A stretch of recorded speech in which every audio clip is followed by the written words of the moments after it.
प्यारे बच्चों, अज ਦੀ इस वीडियो ਵਿੱਚ ਅਸੀਂ 17 ਨਵੰਬਰ 2020 ਨੂੰ ਹੋਏ 6ਵੀਂ ਜਮਾਤ ਦੇ ਸਾਇੰਸ ਵਿਸ਼ੇ ਦੇ ਪੈਸ ਦੇ ਫਾਈਨਲ ਪੇਪਰ ਨੂੰ ਹੱਲ ਕਰਾਂਗੇ। ਪਹਿਲਾ ਪ੍ਰਸ਼ਨ ਹੈ, ਸੋਨੂ ਦੇ ਅਧਿਆਪਕ ਨੇ ਅੱਜ ਸਕੂਲ ਵਿੱਚ ਲੰਬਾਈ ਦੀਆਂ ਵੱਖ-ਵੱਖ ਇਕਾਈਆਂ ਬਾਰੇ ਜਾਣਕਾਰੀ ਦਿੱਤੀ। ਉਹਨਾਂ ਨੇ ਲੰਬਾਈ ਦੀ SI ਇਕਾਈ ਕੀ ਦੱਸੀ ਹੋਵੇਗੀ? Today in the class Sonu's teacher taught about different units for measuring length. What SI unit of length would teacher have told? ਆਪਾਂ ਨੂੰ ਇਸ ਸਵਾਲ ਦੇ ਆਪਸ਼ਨ ਦਿੱਤੇ ਨੇ।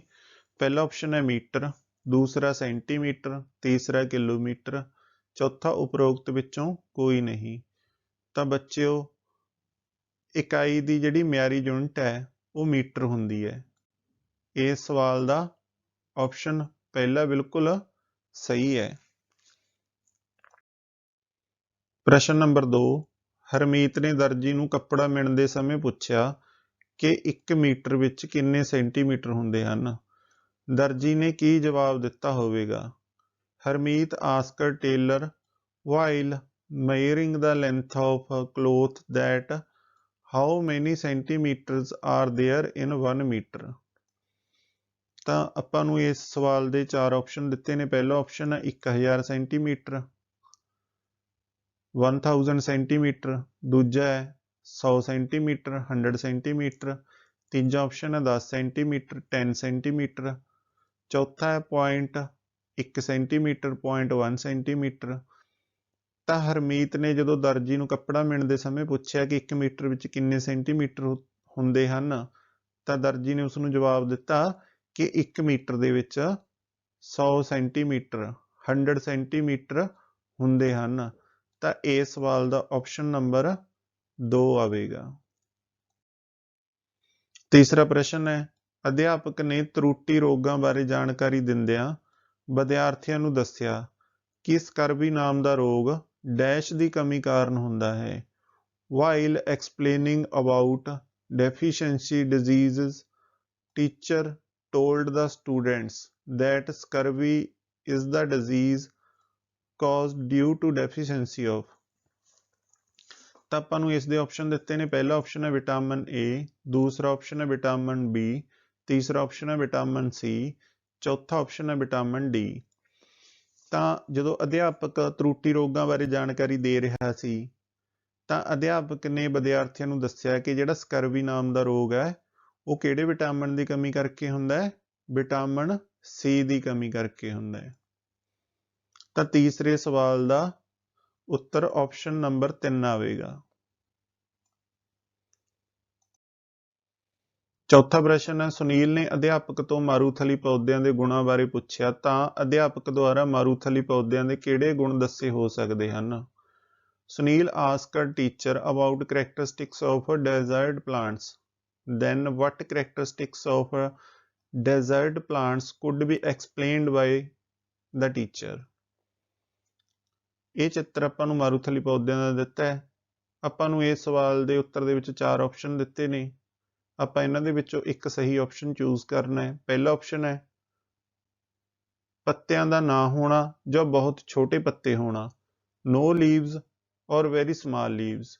ਦੂਸਰਾ ਆਪਸ਼ਨ ਹੈ ਕੰਡਿਆਂ ਦਾ ਹੋਣਾ, presence of spines। ਤੀਸਰਾ ਆਪਸ਼ਨ ਹੈ ਡੂੰਘੀਆਂ ਜੜ੍ਹਾਂ, deep roots। ਚੌਥਾ ਆਪਸ਼ਨ ਹੈ ਉਪਰੋਕਤ ਸਾਰੇ, all of the above। ਤਾਂ ਜਦੋਂ ਸੁਨੀਲ ਨੇ ਅਧਿਆਪਕ ਨੂੰ ਮਾਰੂਥਲੀ ਪੌਦਿਆਂ ਦੇ ਗੁਣਾਂ ਬਾਰੇ ਪੁੱਛਿਆ ਤਾਂ ਅਧਿਆਪਕ ਨੇ ਦੱਸਿਆ ਕਿ ਉਹਨਾਂ ਦੇ ਜਿਹੜੇ ਪੱਤਿਆਂ ਦਾ ਨਾ ਹੋਣਾ ਜਾਂ ਬਹੁਤ ਛੋਟੇ ਪੱਤੇ ਹੋਣਾ ਵੀ ਹੁੰਦਾ ਹੈ, ਕੰਡਿਆਂ ਦਾ ਹੋਣਾ presence of spines ਇਹ ਵੀ ਸਹੀ ਹੈ, ਡੂੰਘੀਆਂ ਜੜ੍ਹਾਂ ਹੁੰਦੀਆਂ ਨੇ deep roots ਇਹ ਵੀ ਬਿਲਕੁਲ ਸਹੀ ਹੈ। ਤਾਂ ਇਸ ਸਵਾਲ ਦਾ ਉੱਤਰ ਆਪਸ਼ਨ ਚੌਥਾ ਆਵੇਗਾ, ਉਪਰੋਕਤ ਸਾਰੇ। ਤਾਂ ਬੱਚਿਓ, ਜਿਹੜੇ ਮਾਰੂਥਲੀ ਪੌਦੇ ਹੁੰਦੇ ਨੇ ਉਹਨਾਂ ਦੇ ਪੱਤੇ ਕਈ ਵਾਰੀ ਤਾਂ ਹੁੰਦੇ ਹੀ ਨਹੀਂ, ਕਈ ਵਾਰੀ ਬਹੁਤ ਛੋਟੇ ਹੁੰਦੇ ਨੇ, no leaves or very small leaves। ਉਹਨਾਂ ਦੇ ਵਿੱਚ ਕੰਡੇ ਹੁੰਦੇ ਨੇ, presence of spines ਹੁੰਦੀ ਹੈ, ਉਹਨਾਂ ਦੀਆਂ ਡੂੰਘੀਆਂ ਜੜ੍ਹਾਂ ਹੁੰਦੀਆਂ ਨੇ, deep roots ਹੁੰਦੀਆਂ ਨੇ, इस करके इस सवाल का उत्तर ऑप्शन नंबर 4 आवेगा। पंजवां प्रश्न, सुनीता अपनी मम्मी नाल खेतां विचों साग तोड़न लई गई। उसदी मम्मी ने दस्सिया कि सरों दे पौधे दा किहड़ा किहड़ा भाग खाणयोग हुंदा है। की तुसीं दस सकदे हो कि सुनीता दी मम्मी ने की दस्सिया होवेगा? Sunita went to field with his mother to collect mustard plants. Sunita's mother told her that which part of mustard plants are edible. Can you tell which part her mother had told? ਆਪਾਂ ਨੂੰ ਇਹ ਸਰੋਂ ਦੇ ਪੌਦੇ ਦਾ ਚਿੱਤਰ ਦਿੱਤਾ ਹੈ ਅਤੇ ਆਪਾਂ ਨੂੰ ਆਪਸ਼ਨਾਂ ਦੇ ਵਿੱਚ 4 ਆਪਸ਼ਨ ਦਿੱਤੇ ਨੇ। ਪਹਿਲਾ ਆਪਸ਼ਨ ਹੈ ਬੀਜ ਅਤੇ ਫੁੱਲ, ਸੀਡ ਐਂਡ ਫਲਾਵਰ। ਦੂਜਾ ਆਪਸ਼ਨ ਹੈ ਪੱਤੇ ਅਤੇ ਫੁੱਲ, ਲੀਵਸ ਐਂਡ ਫਲਾਵਰ। ਤੀਜਾ ਆਪਸ਼ਨ ਹੈ ਜੜਾਂ ਅਤੇ ਤਣਾ, ਰੂਟਸ ਐਂਡ ਸਟੈਮ। ਅਤੇ ਚੌਥਾ ਆਪਸ਼ਨ ਹੈ ਬੀਜ ਅਤੇ ਪੱਤੇ, ਸੀਡ ਐਂਡ ਲੀਵਸ। ਤਾਂ ਜਦੋਂ ਸੁਨੀਤਾ ਆਪਣੀ ਮੰਮੀ ਨਾਲ ਖੇਤਾਂ ਵਿੱਚੋਂ ਸਾਗ ਤੋੜਨ ਗਈ ਤਾਂ ਉਹਦੀ ਮੰਮੀ ਨੇ ਦੱਸਿਆ ਕਿ ਜਿਹੜਾ ਸਰੋਂ ਦਾ ਪੌਦਾ ਹੈ ਉਹਦੇ ਬੀਜ ਅਤੇ ਪੱਤੇ, ਸੀਡ ਐਂਡ ਲੀਵਸ, ਇਹ ਜਿਹੜੇ ਭਾਗ ਹੁੰਦੇ ਨੇ ਉਹ ਖਾਣਯੋਗ ਹੁੰਦੇ ਹਨ। ਤਾਂ ਪੰਜਵੇਂ ਪ੍ਰਸ਼ਨ ਦਾ ਚੌਥਾ ਆਪਸ਼ਨ ਬਿਲਕੁਲ ਸਹੀ ਹੈ। ਛੇਵਾਂ ਪ੍ਰਸ਼ਨ, ਅਧਿਆਪਕ ਨੇ ਅੱਜ ਜਮਾਤ ਵਿੱਚ ਕੁਝ ਉਲਟਾਏ ਜਾ ਸਕਣ ਵਾਲੇ ਪਰਿਵਰਤਨਾਂ ਬਾਰੇ ਸਮਝਾਇਆ। ਹੇਠ ਲਿਖਿਆਂ ਵਿੱਚੋਂ ਉਲਟਾਏ ਜਾ ਸਕਣ ਵਾਲੇ ਪਰਿਵਰਤਨਾਂ ਦੀ ਪਹਿਚਾਣ ਕਰੋ। Teacher in class explained about reversible changes. From the following changes mark the reversible change. ਪਹਿਲਾ ਆਪਸ਼ਨ ਹੈ ਕੱਚੇ ਅੰਡੇ ਤੋਂ ਉਬਲਿਆ ਅੰਡਾ, ਰਾ ਐਗ ਟੂ ਬੋਇਲਡ ਐਗ, ਗਿੱਲੇ ਕੱਪੜਿਆਂ ਤੋਂ ਸੁੱਕੇ ਕੱਪੜੇ, wet cloth to dry cloth. ਤੀਜਾ ਆਪਸ਼ਨ ਹੈ ਕਲੀ ਤੋਂ ਫੁੱਲ, ਬਡ ਟੂ ਫਲਾਵਰ। ਚੌਥਾ ਆਪਸ਼ਨ ਹੈ ਉਪਰੋਕਤ ਸਾਰੇ, ਆਲ ਆਫ ਦਾ ਅਬਵ। ਤਾਂ ਬੱਚੇ ਆਪਾਂ ਨੂੰ ਪਤਾ ਜਦੋਂ ਆਪਾਂ ਇੱਕ ਵਾਰੀ ਕੱਚੇ ਅੰਡੇ ਉਬਾਲ ਲੈਂਦੇ ਆ ਤਾਂ ਮੁੜ ਕੇ ਕੱਚੇ ਆਂਡੇ ਨਹੀਂ ਬਣ ਸਕਦੇ। ਇੱਕ ਵਾਰੀ ਜਦੋਂ ਕਲੀ ਤੋਂ ਫੁੱਲ ਬਣ ਗਿਆ ਤਾਂ ਫੁੱਲ ਤੋਂ ਕਲੀ ਨਹੀਂ ਬਣ ਸਕਦਾ। ਪਰ ਜਿਹੜੇ ਗਿੱਲੇ ਕੱਪੜੇ ਹੈ ਜਦੋਂ ਸੁੱਕ ਜਾਂਦੇ ਆ ਆਪਾਂ ਉਹਨਾਂ ਨੂੰ ਦੁਬਾਰਾ ਗਿੱਲੇ ਕਰ ਸਕਦੇ ਆ ਤੇ ਉਹ ਫੇਰ ਸੁੱਕ ਜਾਣਗੇ। ਤਾਂ ਇਹ ਕਿਹੜਾ ਚੇਂਜ ਹੋ ਗਿਆ? ਉਲਟਾਇਆ ਜਾ ਸਕਣ ਵਾਲਾ ਪਰਿਵਰਤਨ ਹੋ ਗਿਆ, ਰਿਵਰਸੇਬਲ ਚੇਂਜ ਹੋ ਗਿਆ। ਗਿੱਲੇ ਕੱਪੜਿਆਂ ਤੋਂ ਸੁੱਕੇ ਕੱਪੜੇ, wet cloth to dry cloth. ਸੱਤਵਾਂ ਪ੍ਰਸ਼ਨ ਹੈ, ਵਿਦਿਆਰਥੀਆਂ ਨੇ ਵਿਗਿਆਨ ਪ੍ਰਯੋਗਸ਼ਾਲਾ ਵਿੱਚ ਅਧਿਆਪਕ ਦੇ ਦੱਸੇ ਅਨੁਸਾਰ ਇੱਕ ਚੁੰਬਕ ਨੂੰ ਸੁਤੰਤਰ ਰੂਪ ਵਿੱਚ ਲਟਕਾਇਆ। ਉਹਨਾਂ ਨੇ ਦੇਖਿਆ ਕਿ ਸੁਤੰਤਰ ਲਟਕਾਉਣ ਤੇ ਚੁੰਬਕ ਹਮੇਸ਼ਾ ਡੈਸ਼ ਦਿਸ਼ਾ ਵਿੱਚ ਠਹਿਰਦਾ ਹੈ। In science laboratory, students freely suspended a bar magnet. Students noted that freely suspended bar magnet always rests in। ਆਪਾਂ ਨੂੰ ਇਸ ਦੇ ਆਪਸ਼ਨ ਦਿੱਤੇ ਨੇ। ਪਹਿਲਾ ਆਪਸ਼ਨ ਹੈ ਉੱਤਰ ਦੱਖਣ ਦਿਸ਼ਾ, ਨਾਰਥ ਸਾਊਥ ਡਾਇਰੈਕਸ਼ਨ। ਦੂਸਰਾ ਹੈ ਪੂਰਬ ਪੱਛਮ ਦਿਸ਼ਾ, ਈਸਟ ਵੈਸਟ ਡਾਇਰੈਕਸ਼ਨ। ਤੀਸਰਾ ਹੈ ਉੱਪਰੋਂ ਹੇਠਾਂ ਵੱਲ, ਫਰੋਮ ਟੌਪ ਟੂ ਬੋਟਮ। ਚੌਥਾ ਹੈ ਕਿਸੇ ਵੀ ਦਿਸ਼ਾ ਵਿੱਚ, ਐਨੀ ਡਾਇਰੈਕਸ਼ਨ। ਤਾਂ ਬੱਚਿਓ ਜਦੋਂ ਆਪਾਂ ਇੱਕ ਚੁੰਬਕ ਨੂੰ ਸੁਤੰਤਰ ਰੂਪ ਵਿੱਚ ਲਟਕਾਉਂਦੇ ਆ ਤਾਂ ਉਹ ਹਮੇਸ਼ਾ ਉੱਤਰ ਦੱਖਣ, ਨਾਰਥ ਸਾਊਥ ਡਾਇਰੈਕਸ਼ਨ ਦੇ ਵਿੱਚ ਹੀ ਠਹਿਰਦਾ ਹੈ। ਤਾਂ 7ਵੇਂ ਸਵਾਲ ਦਾ ਉੱਤਰ ਆਪਸ਼ਨ ਨੰਬਰ 1 ਆਵੇਗਾ। 8ਵਾਂ ਪ੍ਰਸ਼ਨ, ਅਧਿਆਪਕ ਨੇ 6ਵੀਂ ਜਮਾਤ ਦੇ ਬੱਚਿਆਂ ਨੂੰ ਸਕੇਲ ਤੋਂ ਸਹੀ ਤਰੀਕੇ ਨਾਲ ਪੜ੍ਹਤ ਨੋਟ ਕਰਨ ਦੇ ਤਰੀਕੇ ਸਮਝਾਏ। ਕੀ ਤੁਸੀਂ ਦੱਸ ਸਕਦੇ ਹੋ ਕਿ ਦਿੱਤੇ ਹੋਏ ਚਿੱਤਰ ਵਿੱਚ ਪੜ੍ਹਤ ਲੈਣ ਲਈ ਕਿਹੜੀ ਸਥਿਤੀ ਸਹੀ ਹੈ? The teacher explained to the 6th graders how to take readings from the scale correctly. Can you tell which position is correct for taking reading in the given image? ਆਪਾਂ ਨੂੰ ਬੱਚਿਓ ਇਹ ਇਮੇਜ ਦਿੱਤੀ ਹੈ ਜਿਹਦੇ ਵਿੱਚ ਇੱਥੇ A ਚਿੱਤਰ ਹੈ, ਦੂਸਰਾ B ਚਿੱਤਰ ਹੈ ਤੇ ਤੀਸਰਾ C ਚਿੱਤਰ ਹੈ। ਆਪਾਂ ਇਹਨਾਂ ਨੂੰ ਦੇਖ ਕੇ ਇਹ ਦੱਸਣਾ ਹੈ ਕਿ ਇਹਨਾਂ ਦੇ ਵਿੱਚੋਂ ਪੈਮਾਨੇ ਦੀ ਉਚਿਤ ਪੜ੍ਹਤ ਲੈਣ ਲਈ ਅੱਖ ਦੀ ਸਹੀ ਸਥਿਤੀ ਕਿਹੜੀ ਹੋਣੀ ਚਾਹੀਦੀ ਹੈ। ਆਪਾਂ ਨੂੰ ਇਸ ਸਵਾਲ ਦੇ 4 ਆਪਸ਼ਨ ਦਿੱਤੇ ਨੇ। ਪਹਿਲਾ A, ਦੂਸਰਾ B, ਤੀਸਰਾ C, ਚੌਥਾ ਉਪਰੋਕਤ ਸਾਰੇ, ਆਲ ਆਫ ਦਾ ਅਬਵ। जिस तरह के बच्चों ਆਪਾਂ ਨੂੰ ਇਸ ਚਿੱਤਰ ਤੋਂ ਦੇਖਣ ਤੋਂ ਪਤਾ ਲੱਗ ਰਿਹਾ ਹੈ ਕਿ ਜਿਹੜਾ A ਤੇ C ਹੈ ਉਹਨਾਂ ਨੂੰ ਟੇਢਾ ਦਿਖਾਈ ਦੇ ਰਿਹਾ ਹੈ, ਉਹ ਪੈਮਾਨੇ ਦੀ ਉਚਿਤ ਪੜਤ ਨਹੀਂ ਲੈ ਪਾ ਰਹੇ, ਤੇ ਜਿਹੜਾ B ਵਿਦਿਆਰਥੀ ਹੈ ਉਹ ਸਕੇਲ ਦੀ ਸਹੀ ਪੜਤ ਲੈ ਰਿਹਾ ਹੈ, ਉਹਦੀ ਇਹ ਬਿਲਕੁਲ ਸੇਧ ਵਿੱਚ ਹੈ। ਤਾਂ ਇਸ ਸਵਾਲ ਦਾ ਉੱਤਰ ਆਪਸ਼ਨ ਦੂਸਰਾ ਹੋਵੇਗਾ B। 9ਵਾਂ ਪ੍ਰਸ਼ਨ, ਕਾਜਲ ਘਰ ਵਿੱਚ ਕੰਮ ਕਰਦੇ ਹੋਏ ਅਚਾਨਕ ਡਿੱਗ ਪੈਂਦੀ ਹੈ। ਡਾਕਟਰ ਕੋਲ ਜਾਣ ਤੇ ਪਤਾ ਲੱਗਦਾ ਹੈ ਕਿ ਉਸ ਦੀਆਂ ਹੱਡੀਆਂ ਕਮਜ਼ੋਰ ਹਨ। ਡਾਕਟਰ ਉਸ ਨੂੰ ਕਿਹੜਾ ਵਿਟਾਮਿਨ ਲੈਣ ਦੀ ਸਲਾਹ ਦੇਵੇਗਾ? ਕਾਜਲ while working at home suddenly fell down. When she visited doctor, she came to know that her bones are weak. Which vitamin would doctor suggest her to take? ਆਪਾਂ ਨੂੰ ਇਸ ਦੇ ਆਪਸ਼ਨ ਦਿੱਤੇ ਨੇ। ਪਹਿਲਾ ਆਪਸ਼ਨ ਹੈ ਵਿਟਾਮਿਨ A, ਦੂਸਰਾ option ਹੈ ਵਿਟਾਮਿਨ C, ਤੀਸਰਾ ਆਪਸ਼ਨ ਹੈ ਵਿਟਾਮਿਨ D ਤੇ ਚੌਥਾ ਆਪਸ਼ਨ ਹੈ ਉਪਰੋਕਤ ਸਾਰੇ ਆਲ ਆਫ ਦਾ ਅਬਵ। ਤਾਂ ਬੱਚਿਓ, ਜਿਸ ਬੱਚੇ ਦੀਆਂ ਹੱਡੀਆਂ ਕਮਜ਼ੋਰ ਹੁੰਦੀਆਂ ਹਨ, ਡਾਕਟਰ ਉਸ ਨੂੰ ਵਿਟਾਮਿਨ D ਲੈਣ ਦੀ ਸਲਾਹ ਦਿੰਦੇ ਹਨ। ਇਸ ਕਰਕੇ 9ਵੇਂ ਸਵਾਲ ਦਾ ਉੱਤਰ ਆਪਸ਼ਨ ਤੀਸਰਾ ਹੋਵੇਗਾ। 10ਵਾਂ ਪ੍ਰਸ਼ਨ, ਦੀਪਿਕਾ ਨੇ ਪੌਦਿਆਂ ਬਾਰੇ ਅੱਜ ਇੱਕ ਲੈਕਚਰ ਵੇਖਿਆ।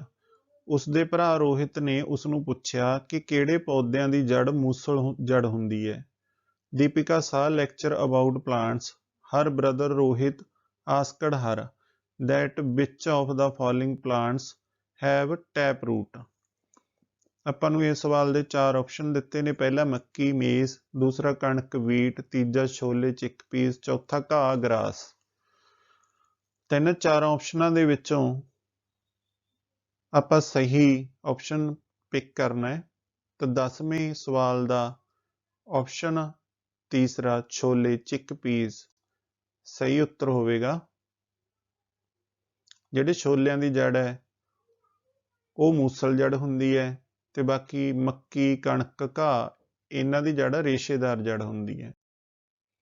11ਵਾਂ ਪ੍ਰਸ਼ਨ, ਅਧਿਆਪਕ ਨੇ ਜਮਾਤ ਵਿੱਚ ਬਿਜਲੀ ਸਰਕਟ ਬਣਾ ਕੇ ਬੱਲਬ ਜਗਾਉਣ ਦੀ ਕਿਰਿਆ ਕਰਵਾਈ। ਸਰਕਟ ਪੂਰਾ ਕਰਨ ਤੇ ਬੱਲਬ ਨਹੀਂ ਜਗਿਆ। ਅਧਿਆਪਕ ਨੇ ਵਿਦਿਆਰਥੀਆਂ ਤੋਂ ਪੁੱਛਿਆ ਕਿ ਬੱਲਬ ਨਾ ਜਗਣ ਦਾ ਕੀ ਕਾਰਨ ਹੋ ਸਕਦਾ ਹੈ। Teacher performed an activity in class by making an electric circuit to glow the bulb. The bulb did not light up when the circuit was completed. Teacher asked the students to give reason for that. What would be the reason? ਤਾਂ ਇਹਦੇ ਆਪਾਂ ਨੂੰ 4 option ਦਿੱਤੇ ਨੇ। ਪਹਿਲਾ option ਹੈ ਤਾਰਾਂ ਦੇ ਜੋੜ ਢਿੱਲੇ ਹੋ ਸਕਦੇ ਹਨ। Connection could be loose, cell ਖਰਾਬ ਹੋ ਸਕਦਾ ਹੈ, ਸੈੱਲ ਮੇ ਬੀ ਡੈਡ। ਤੀਸਰਾ ਆਪਸ਼ਨ ਹੈ ਬੱਲਬ ਫਿਊਜ਼ ਹੋ ਸਕਦਾ ਹੈ, ਬੱਲਬ ਮੇ ਬੀ ਫਿਊਜ਼। ਤੇ ਚੌਥਾ ਆਪਸ਼ਨ ਹੈ ਉਪਰੋਕਤ ਸਾਰੇ ਆਲ ਆਫ ਦਾ ਅਬਵ। ਤਾਂ ਬੱਚਿਓ, ਸਰਕਟ ਪੂਰਾ ਹੋਣ ਤੇ ਬੱਲਬ ਨਾ ਜਗਣ ਦੇ ਕੀ ਕਾਰਨ ਹੋ ਸਕਦੇ ਹਨ? ਤਾਰਾਂ ਦੇ ਜਿਹੜੇ ਜੋੜ ਨੇ ਉਹ ਢਿੱਲੇ ਹੋ ਸਕਦੇ ਹਨ, ਇਹ ਬਿਲਕੁਲ ਸਹੀ ਹੈ। ਸੈੱਲ ਵੀ ਖਰਾਬ ਹੋ ਸਕਦਾ, ਇਹ ਵੀ ਬਿਲਕੁਲ ਸਹੀ ਹੈ। ਬੱਲਬ ਫਿਊਜ਼ ਹੋ ਸਕਦਾ, ਇਹ ਵੀ ਬਿਲਕੁਲ ਸਹੀ ਹੈ। ਇਸ ਕਰਕੇ 11ਵੇਂ ਸਵਾਲ ਦਾ ਉੱਤਰ ਚੌਥਾ ਆਪਸ਼ਨ ਆਵੇਗਾ, ਉਪਰੋਕਤ ਸਾਰੇ ਆਲ ਆਫ ਦਾ ਅਬਵ। 12ਵਾਂ ਪ੍ਰਸ਼ਨ ਹੈ, ਰੋਹਿਤ ਨੇ ਦਿਸ਼ਾ ਦਾ ਪਤਾ ਲਗਾਉਣ ਲਈ ਇੱਕ ਚੁੰਬਕੀ ਸੂਈ ਤਿਆਰ ਕੀਤੀ। ਜਦੋਂ ਉਹ ਉਸ ਸੂਈ ਨੂੰ ਪਾਣੀ ਦੇ ਟੱਬ ਵਿੱਚ ਰੱਖਦਾ ਤਾਂ ਉਹ ਵਾਰ-ਵਾਰ ਘੁਮਾਉਣ ਤੇ ਵੀ ਇੱਕ ਹੀ ਦਿਸ਼ਾ ਵੱਲ ਆ ਕੇ ਰੁਕ ਜਾਂਦੀ ਸੀ। ਕੀ ਤੁਸੀਂ ਦੱਸ ਸਕਦੇ ਹੋ ਕਿ ਚੁੰਬਕੀ ਸੂਈ ਕਿਹੜੀ ਦਿਸ਼ਾ ਦਿਖਾਉਂਦੀ ਹੈ? Rohit made a magnetic needle to help him find the direction. When he placed that needle in water tub, he noted that by rotating again and again, the needle showed only one direction. Can you tell which direction is shown by the needle? ਇਸ ਦੇ ਆਪਾਂ ਨੂੰ 4 option ਦਿੱਤੇ ਨੇ। ਪਹਿਲਾ option ਉੱਤਰ ਦੱਖਣ north south, ਦੂਸਰਾ ਹੈ ਪੂਰਬ ਪੱਛਮ ਈਸਟ ਵੈਸਟ, ਤੀਸਰਾ ਹੈ ਉਪਰੋਕਤ ਦੋਵੇਂ ਬੋਥ ਆਫ ਦਾ ਅਬਵ, ਚੌਥਾ ਉਪਰੋਕਤ ਵਿੱਚੋਂ ਕੋਈ ਨਹੀਂ ਨਨ ਆਫ ਦਾ ਅਬਵ। ਤਾਂ ਜਦੋਂ ਚੁੰਬਕੀ ਸੂਈ ਨੂੰ ਆਪਾਂ ਪਾਣੀ ਦੇ ਟੱਬ ਵਿੱਚ ਰੱਖਦੇ ਹਾਂ ਤੇ ਜਦੋਂ ਉਹਨੂੰ ਬਾਰ-ਬਾਰ ਘੁਮਾਉਂਦੇ ਹਾਂ ਤਾਂ ਕਿਹੜੀ ਦਿਸ਼ਾ ਵਿੱਚ ਠਹਿਰਦੀ ਆ? ਉੱਤਰ ਦੱਖਣ ਦਿਸ਼ਾ ਦੇ ਵਿੱਚ। ਤਾਂ 12ਵੇਂ ਸਵਾਲ ਦਾ ਉੱਤਰ ਆਪਸ਼ਨ ਨੰਬਰ 1 ਆਵੇਗਾ। ਪ੍ਰਸ਼ਨ ਨੰਬਰ 13, ਰੀਤਾ ਨੇ ਅੱਜ ਵਿਗਿਆਨ ਦੀ ਪੁਸਤਕ ਵਿੱਚੋਂ ਫੁੱਲਾਂ ਦੇ ਭਾਗਾਂ ਬਾਰੇ ਪੜ੍ਹਿਆ। ਚਿੱਤਰ ਵਿੱਚ ਦਰਸਾਇਆ ਇਹ ਭਾਗ ਬਾਰੇ ਰੀਤਾ ਨੂੰ ਸਮਝ ਨਹੀਂ ਆਈ। ਕੀ ਤੁਸੀਂ ਦੱਸ ਸਕਦੇ ਹੋ? ਫੁੱਲ ਦੇ ਇਸ ਭਾਗ ਦਾ ਕੀ ਨਾਮ ਹੈ? Today Rita read about the parts of flower in science book. She don't understand about a part shown in the picture. Can you tell the name of this part of flower?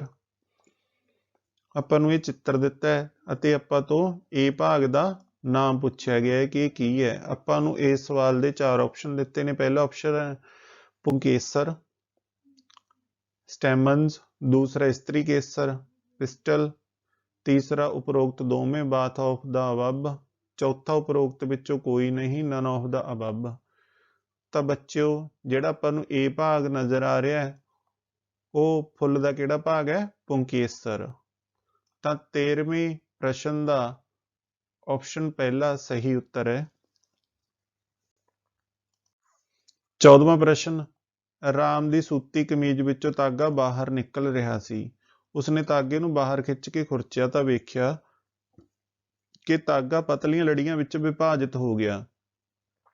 ਇਹਨਾਂ ਪਤਲੀਆਂ ਲੜੀਆਂ ਨੂੰ ਕੀ ਕਹਿੰਦੇ ਹਨ? ਇਹ thread comes out from Ram's cotton shirt. When he pulls out thread and scratched it, he noticed that the thread divided into thin strands. What we call these thin strands? ਆਪਾਂ ਨੂੰ ਇਸ ਦੇ 4 ਆਪਸ਼ਨ ਦਿੱਤੇ ਨੇ। ਪਹਿਲਾ ਆਪਸ਼ਨ ਹੈ ਉੱਨ, ਬੂਲ, ਦੂਜਾ ਰੇਸ਼ਮ ਸਿਲਕ, ਤੀਸਰਾ ਰੇਸ਼ਾ ਫਾਈਬਰ, ਚੌਥਾ ਤਾਗਾ ਥ੍ਰੈਡ। ਤਾਂ ਕਾਟਨ ਦੀ ਸ਼ਰਟ ਦੇ ਵਿੱਚੋਂ ਜਦੋਂ ਉਸਨੇ ਧਾਗਾ ਖਿੱਚਿਆ ਤੇ ਉਹਨੂੰ ਸਕ੍ਰੈਚ ਕੀਤਾ ਤੇ ਉਹ ਪਤਲੀ ਲੜੀਆਂ ਵਿੱਚ ਵੰਡਿਆ ਗਿਆ, ਆਪਾਂ ਉਸ ਨੂੰ ਕੀ ਕਹਾਂਗੇ? ਰੇਸ਼ਾ, ਫਾਈਬਰ। ਤਾਂ 14ਵੇਂ ਸਵਾਲ ਦਾ ਉੱਤਰ ਆਪਸ਼ਨ ਨੰਬਰ 3 ਹੈ। 15ਵਾਂ ਪ੍ਰਸ਼ਨ, ਅੱਜ ਜਮਾਤ ਵਿੱਚ ਅਧਿਆਪਕ ਨੇ ਇੱਕ ਅਜਿਹੇ ਰੇਸ਼ੇ ਬਾਰੇ ਦੱਸਿਆ ਜੋ ਕਿ ਪੌਦੇ ਦੇ ਤਣੇ ਤੋਂ ਪ੍ਰਾਪਤ ਕੀਤਾ ਜਾਂਦਾ ਹੈ ਅਤੇ ਭਾਰਤ ਵਿੱਚ ਇਸ ਦੀ ਵਰਖਾ ਰੁੱਤ ਵਿੱਚ ਖੇਤੀ ਕੀਤੀ ਜਾਂਦੀ ਹੈ। ਇਹ ਜ਼ਿਆਦਾਤਰ ਪੱਛਮੀ ਬੰਗਾਲ, ਅਸਾਮ ਅਤੇ ਬਿਹਾਰ ਵਿੱਚ ਉਗਾਇਆ ਜਾਂਦਾ ਹੈ। ਕੀ ਤੁਸੀਂ ਇਸ ਪੌਦੇ ਦਾ ਨਾਮ ਦੱਸ ਸਕਦੇ ਹੋ?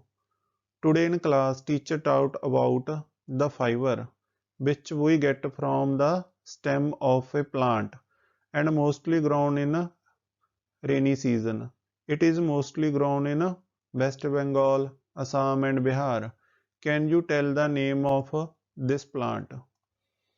ਆਪਾਂ ਨੂੰ ਇਸ ਸਵਾਲ ਦੇ ਆਪਸ਼ਨ ਦਿੱਤੇ ਨੇ। ਪਹਿਲਾ ਆਪਸ਼ਨ ਹੈ ਕਪਾਹ, ਕਾਟਨ, ਦੂਸਰਾ ਪਟਸਨ, ਜੂਟ, ਤੀਸਰਾ ਰੇਸ਼ਮ, ਸਿਲਕ, ਚੌਥਾ ਉਪਰੋਕਤ ਵਿੱਚੋਂ ਕੋਈ ਨਹੀਂ ਨਨ ਆਫ ਦਾ ਅਬਵ। ਤਾਂ ਅਜਿਹੇ ਰੇਸ਼ੇ ਜੋ ਪੌਦੇ ਦੇ ਤਣੇ ਤੋਂ ਪ੍ਰਾਪਤ ਕੀਤੇ ਜਾਂਦੇ ਨੇ ਤੇ ਇਹਦੀ ਖੇਤੀ ਵਰਖਾ ਰੁੱਤ ਦੇ ਵਿੱਚ ਕੀਤੀ ਜਾਂਦੀ ਹੈ। ਤਾਂ ਜਿਹੜਾ ਪੌਦਾ ਇਹ ਪੱਛਮੀ ਬੰਗਾਲ, ਅਸਾਮ ਤੇ ਬਿਹਾਰ ਵਿੱਚ ਉਗਾਇਆ ਜਾਂਦਾ ਹੈ। ਤਾਂ ਇਹ ਕਿਹੜਾ ਪੌਦਾ ਹੋ ਸਕਦਾ ਹੈ? ਪਟਸਨ ਦਾ ਪੌਦਾ, ਜੂਟ ਦਾ। ਤਾਂ 15ਵੇਂ ਸਵਾਲ ਦਾ ਉੱਤਰ ਆਪਸ਼ਨ ਨੰਬਰ 2 ਹੈ। 16ਵਾਂ ਸਵਾਲ, ਗੁਰਦੀਪ ਦੇ ਪਿਤਾ ਜੀ ਨੇ ਉਸਨੂੰ ਬਗੀਚੇ ਦੀ ਸਾਫ਼ ਸਫਾਈ ਲਈ ਕਿਹਾ। ਉਸਨੇ ਕਈ ਬੇਲੋੜੇ ਪੌਦੇ ਪੁੱਟੇ ਤਾਂ ਉਸਨੇ ਇੱਕ ਪੌਦੇ ਦੀਆਂ ਜੜ੍ਹਾਂ ਨੋਟ ਕੀਤੀਆਂ ਜੋ ਕਿ ਹੇਠਾਂ ਦਰਸਾਏ ਅਨੁਸਾਰ ਹੈ। ਕੀ ਤੁਸੀਂ ਇਸ ਜੜ ਦੀ ਕਿਸਮ ਦੱਸ ਸਕਦੇ ਹੋ? ਗੁਰਦੀਪ's father asked him to clean the garden. He dug up many unnecessary plants. Then he noticed that the roots of one plant which is as shown below. Can you tell the type of this root? ਬੱਚਿਓ ਆਪਾਂ ਨੂੰ ਜੜ ਦੀ photo ਦਿੱਤੀ ਗਈ ਹੈ। ਇਸ ਜੜ ਨੂੰ ਦੇਖ ਕੇ ਆਪਾਂ ਦੱਸਣਾ ਹੈ ਕਿ ਜੜ ਦੀ ਕਿਹੜੀ ਕਿਸਮ ਹੈ। ਇਹ ਮੂਸਲ ਜੜ ਹੈ ਕਿ ਰੇਸ਼ੇਦਾਰ ਜੜ ਹੈ? ਤਾਂ ਪਿਆਰੇ ਬੱਚਿਓ ਇਹ ਜੜ ਦੀ ਜੋ ਕਿਸਮ ਹੈ ਉਹ ਕਿਹੜੀ ਕਿਸਮ ਹੈ? ਮੂਸਲ ਜੜ, ਟੈਪ ਰੂਟ। ਰੇਸ਼ੇਦਾਰ ਜੜ ਜਿਹਦੇ ਇੱਕ ਮੁੱਖ ਜੜ ਨਹੀਂ ਹੁੰਦੀ ਬਲਕਿ ਰੇਸ਼ੇ ਹੁੰਦੇ ਨੇ। ਇਹ ਦੋਵੇਂ ਹੋ ਹੀ ਨਹੀਂ ਸਕਦੇ ਤੇ ਇਹਨਾਂ ਦੇ ਵਿੱਚ ਕੋਈ ਨਹੀਂ ਹੈ। ਆਪਾਂ ਨੂੰ ਜਦੋਂ ਮੂਸਲ ਜੜ ਦਾ ਆਪਸ਼ਨ ਦਿੱਤਾ ਆਪਾਂ ਚੂਜ਼ ਕਰ ਹੀ ਨਹੀਂ ਸਕਦੇ। ਤਾਂ ਇਹ ਜੜ ਦੀ ਕਿਹੜੀ ਕਿਸਮ ਹੈ? ਮੂਸਲ ਜੜ, ਟੈਪ ਰੂਟ। ਪ੍ਰਸ਼ਨ ਨੰਬਰ 17 ਸਮਰਦੀਪ ਦੇ ਪਾਪਾ ਉਸ ਨੂੰ ਘੁਮਾਉਣ ਲਈ ਬਾਗ ਵਿੱਚ ਲੈ ਗਏ। ਉੱਥੇ ਉਸਨੇ ਕਈ ਤਰ੍ਹਾਂ ਦੇ ਬੂਟੇ ਵੇਖੇ। ਉਸਦੀ ਨਜ਼ਰ ਇੱਕ ਬੂਟੇ ਤੇ ਗਈ ਜਿਸ ਦੀ ਲੰਬਾਈ ਉਸਦੇ ਬਰਾਬਰ ਸੀ। ਉਸਦਾ ਤਣਾ ਜ਼ਿਆਦਾ ਕਠੋਰ ਨਹੀਂ ਸੀ ਅਤੇ ਟਾਹਣੀਆਂ ਤਣੇ ਦੇ ਆਧਾਰ ਕੋਲੋਂ ਨਿਕਲੀਆਂ ਹੋਈਆਂ ਸਨ। ਕੀ ਤੁਸੀਂ ਹੇਠ ਲਿਖਿਆਂ ਵਿੱਚੋਂ ਉਸ ਬੂਟੇ ਦੀ ਕਿਸਮ ਦੱਸ ਸਕਦੇ ਹੋ? Samardeep's father took him for a walk in the garden. There he saw a variety of plants. His eyes went to a plant that was the same length as him. Its trunk was not too hard, and the branches were sticking out from the base of the trunk. Can you tell the type of that plant from the following? ਆਪਾਂ ਨੂੰ ਇਸ ਦੇ option ਦਿੱਤੇ ਨੇਗੇ। ਪਹਿਲਾ option ਹੈ ਦਰਖਤ tree, ਦੂਜਾ ਝਾੜੀ ਸ਼ਰਬ, ਤੀਜਾ ਬੂਟੀ ਹਰਬ, ਚੌਥਾ ਉਪਰੋਕਤ ਵਿੱਚੋਂ ਕੋਈ ਨਹੀਂ ਨਨ ਆਫ ਦਾ ਅਬਵ। ਤਾਂ ਆਪਾਂ ਨੂੰ ਇਸ ਚਿੱਤਰ ਦੇ ਵਿੱਚ ਪਤਾ ਲੱਗਦਾ ਹੈ ਕਿਸ ਦਾ ਚਿੱਤਰ ਹੈ, ਇਹ ਝਾੜੀ ਦਾ ਚਿੱਤਰ ਹੈ, ਸ਼ਰਬ ਦਾ ਚਿੱਤਰ ਹੈ। ਤਾਂ 17ਵੇਂ ਸਵਾਲ ਦਾ ਉੱਤਰ ਆਪਸ਼ਨ ਨੰਬਰ 2 ਹੋਵੇਗਾ। 18ਵਾਂ ਪ੍ਰਸ਼ਨ ਅੱਜ ਜਮਾਤ ਵਿੱਚ ਅਧਿਆਪਕ ਨੇ ਉਲਟਾਉਣਯੋਗ ਅਤੇ ਨਾ ਉਲਟਾਉਣਯੋਗ ਪਰਿਵਰਤਨਾਂ ਬਾਰੇ ਪੜ੍ਹਾਇਆ। ਰੀਟਾ ਨੇ ਘਰ ਜਾ ਕੇ ਆਪਣੀ ਮਾਤਾ ਜੀ ਨੂੰ ਆਟੇ ਤੋਂ ਬਣੀਆਂ ਰੋਟੀਆਂ ਤਵੇ ਤੇ ਸੇਕਦੇ ਵੇਖਿਆ ਅਤੇ ਉਹ ਸੋਚਣ ਲੱਗ ਪਈ ਕਿ ਆਟੇ ਤੋਂ ਪੱਕੀਆਂ ਰੋਟੀਆਂ ਕਿਹੜਾ ਪਰਿਵਰਤਨ ਹੈ। ਕੀ ਤੁਸੀਂ ਦੱਸ ਸਕਦੇ ਹੋ? Today in class teacher taught about reversible and reversible changes.